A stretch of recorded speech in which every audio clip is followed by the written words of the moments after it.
College खत्म होते होते शादी की बातें घरों में शुरू हो गईं। संध्या ने अपने पापा से अरुण का जिक्र किया, लेकिन पापा का जवाब सख्त था। उस लड़के के पास क्या है, न ठीक से नौकरी न पैसा, जिंदगी भर तंगी में रहेगी। हमारी बेटी किसी फक्कड़ से शादी नहीं करेगी। संध्या ने बहुत समझाने की कोशिश की, लेकिन घर वाले नहीं माने। दूसरी तरफ अरुण अपने परिवार की जिम्मेदारियों में उलझा हुआ था। उसकी बहन की शादी करनी थी, घर का कर्ज चुकाना था। धीरे धीरे मुलाकातें कम होने लगी, फोन पर बातें भी कम होती गईं।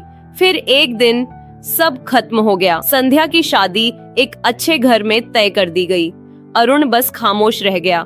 शादी के दिन उसने दूर से संध्या को विदा होते देखा। ढोल नगाड़ों और बारातियों की भीड़ के बीच उसकी आंखें सिर्फ दुल्हन के घूंघट पर टिकी थीं। वो जानता था अब उसकी जिंदगी से उसका सबसे अहम हिस्सा चला गया है। संध्या भी उस घूंघट के नीचे रो रही थी। उसे लग रहा था जैसे किसी ने उसका दिल निचोड़ कर निकाल लिया हो। उस एक दिन के बाद दोनों की दुनिया अलग हो गई। संध्या ससुराल पहुंची। बड़ी हवेली थी, लेकिन दिल तंग। सास ससुर, जेठ जेठानी, ननदें और 4 बहुएं। हर बहू को एक एक कमरा मिला। सपनों का महल असलियत में 4 दीवारों का कैदखाना बन गया। अरुण ने भी जिंदगी की जिम्मेदारियां उठाई। कभी नौकरी की तलाश, कभी छोटे मोटे धंधे, बहन की शादी, घर का कर्ज, बूढ़े माँ बाप की देखभाल, सबने उसे थका दिया। दोनों अलग अलग शहरों, अलग अलग हालातों में जीते रहे, लेकिन कहीं न कहीं दोनों के दिल में एक कोना हमेशा खाली रहा। और अब 15 साल बाद इस भीड़ भरे बस अड्डे पर किस्मत ने उन्हें फिर से आमने सामने ला खड़ा किया था। संध्या ने उसकी तरफ देखते हुए कहा, तुम बिल्कुल नहीं बदले। वही बातें, वही अंदाज।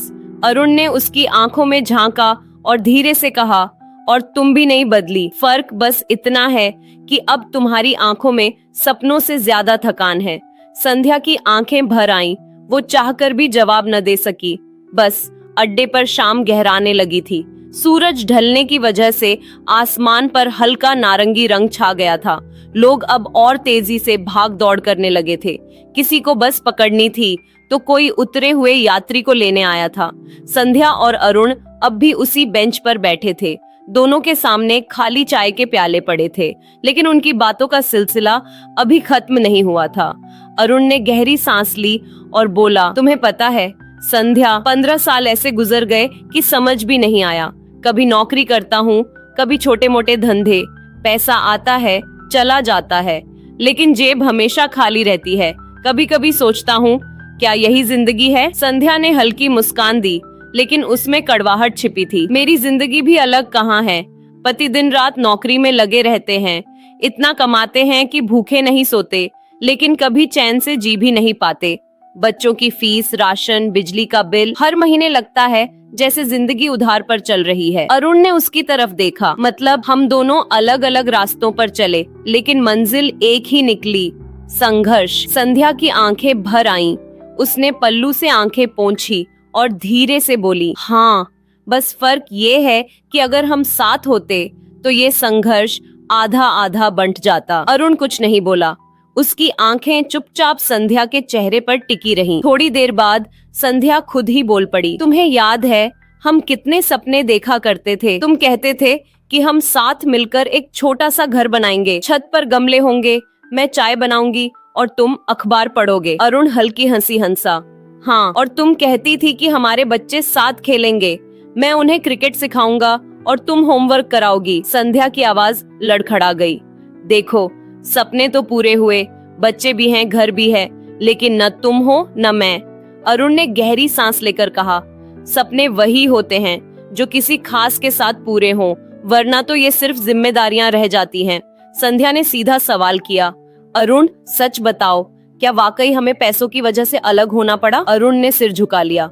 हाँ, तुम्हारे पापा सही थे, मेरे पास कुछ नहीं था, न नौकरी न ठिकाना। मैं चाहता था तुम्हें अपने साथ रखना, लेकिन कैसे रखता? उस वक्त मेरे पास इतना भी नहीं था कि तुम्हें एक जोड़ी नए कपड़े दिलवा सकूं, इसलिए चुप रहा, इसलिए तुम्हें खो दिया। संध्या के चेहरे पर दर्द की लकीर खिंच गई और मुझे लगा कि तुमने कोशिश ही नहीं की। मैंने सोचा कि तुम्हें मुझसे अब फर्क नहीं पड़ता। नहीं संध्या, अरुण की आवाज भारी हो गई। फर्क तो बहुत पड़ा, लेकिन जिस प्यार को साबित करने के लिए जेब में पैसे चाहिए, वहाँ मेरा दिल कम पड़ गया। संध्या ने उसकी आंखों में देखा। तो क्या प्यार सिर्फ पैसे से चलता है? अरुण ने कड़वा सच कहा। शायद हाँ, प्यार पेट नहीं भरता, बच्चों की फीस नहीं भरता, प्यार से घर नहीं चलता, और जब घर नहीं चलता तो प्यार भी दम तोड़ देता है। संध्या चुप हो गई। उसके मन में जैसे हजारों सवाल उठ रहे थे, लेकिन जवाब कहीं नहीं था। अरुण ने बात बदलते हुए पूछा, तुम खुश हो अपनी जिंदगी में? संध्या ने एक पल सोचा, फिर धीरे से कहा, खुश? पता नहीं, मैं जिंदा हूँ, यही बहुत है। कभी लगता है सब ठीक है, लेकिन रात को जब अकेली होती हूँ तो सोचती हूँ, अगर तुम होते तो शायद जिंदगी अलग होती। अरुण ने गहरी सांस ली। और मैं हर रोज यही सोचता हूँ, अगर तुम मेरे साथ होती तो शायद मैं भी कुछ बन जाता। तुम्हारा भरोसा मुझे ताकत देता, लेकिन अकेले मैं सिर्फ गिरता चला गया। दोनों की आंखों से आंसू बह निकले। भीड़ भाड़ के बीच वो दोनों बिल्कुल अकेले थे। थोड़ी देर की खामोशी के बाद संध्या ने धीमी आवाज में पूछा, अरुण सच सच बताना, क्या तुम आज भी मुझे प्यार करते हो? अरुण ने उसकी तरफ देखा। उसकी आंखों में आंसू थे, लेकिन उनमें वही पुराना प्यार भी झलक रहा था। वो बोला, जिसका प्यार अधूरा रह जाता है वो प्यार करना बंद नहीं करता, बस जताना बंद कर देता है। संध्या के होंठ कांपने लगे। उसने कांपते हाथों से अपना पर्स खोला और उसमें से कुछ पैसे निकालकर उसकी तरफ बढ़ा दिए। ये रख लो, शायद अगली बार मिले तो हम दोनों चाय से ज्यादा कुछ खा सकें। अरुण ने पैसे लेने से मना किया, लेकिन संध्या ने उसकी हथेली में जबरदस्ती रख दिए। ये मत समझना कि मैं तुम्हें चाय के पैसे दे रही हूँ, ये उस प्यार की निशानी है जो कभी पूरा नहीं हुआ। उसी वक्त बस की सीटी बजी। कंडक्टर आवाज लगा रहा था, लखनऊ लखनऊ, जल्दी बैठिए, बस चलने वाली है। संध्या ने अपना बैग उठाया। उसकी आंखों में आंसू थे, लेकिन होठों पर हल्की मुस्कान। चलती हूँ अरुण, फिर कभी मिलेंगे, शायद अगली जिंदगी में। अरुण ने सिर झुका लिया। हाँ, अगली जिंदगी में जरूर। संध्या बस में चढ़ गई। खिड़की से झांककर उसने आखिरी बार अरुण को देखा। अरुण वहीं बेंच पर बैठा था, हाथ में उसके दिए पैसे कसकर पकड़े हुए। बस चल पड़ी। धूल और धुएं के बीच अरुण की परछाई धुंधली होती गई, लेकिन दोनों के दिलों में वो अधूरा प्यार हमेशा के लिए दर्ज हो गया। बस स्टेशन की भीड़ अब धीरे धीरे छंटने लगी थी। बसें आती जाती रहीं, लेकिन अरुण उसी बेंच पर बैठा था। उसकी हथेली में अभी भी वो पैसे थे जो संध्या ने दिए थे। उसके कानों में गूंज रही थी संध्या की आखिरी बात, अगर हम साथ होते तो दोनों मिलकर जिंदगी को झेलते, अब दोनों अकेले अकेले झेल रहे हैं। अरुण ने आसमान की तरफ देखा। अंधेरा गहरा चुका था। कितना अजीब है ना भगवान, जिन दो लोगों को एक दूसरे की सबसे ज्यादा जरूरत थी, उन्हें साथ नहीं रखा।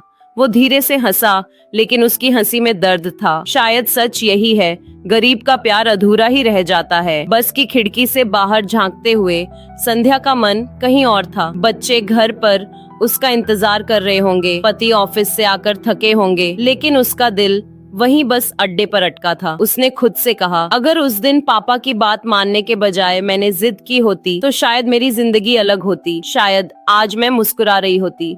उसकी आंखों से आंसू बह निकले। उसने पल्लू से उन्हें पोंछा ताकि कोई देख न पाए। अरुण और संध्या दोनों अपनी अपनी दुनिया में लौट गए।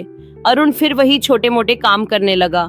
संध्या फिर उसी एक कमरे के मकान में बच्चों और जिम्मेदारियों के बीच खो गई। लेकिन दोनों के दिलों में उस मुलाकात ने गहरा असर छोड़ दिया। संध्या रोज रात सोने से पहले सोचती, काश मैं अरुण के साथ होती। अरुण रोज सुबह उठते ही सोचता, काश संध्या मेरी जिंदगी में होती। सालों बाद भी जब दोनों उस दिन को याद करते तो उन्हें यही समझ आता कि प्यार बहुत गहरी चीज है, लेकिन अकेले प्यार से जिंदगी नहीं चलती। पैसा जरूरी है, लेकिन पैसा अकेले इंसान को खुश नहीं कर सकता। असली ताकत तब है जब प्यार और पैसा दोनों संतुलन में हो। इस अधूरी मुलाकात ने एक बहुत बड़ा सबक दिया। इस दौर में सिर्फ दिल से जिंदगी नहीं चलती।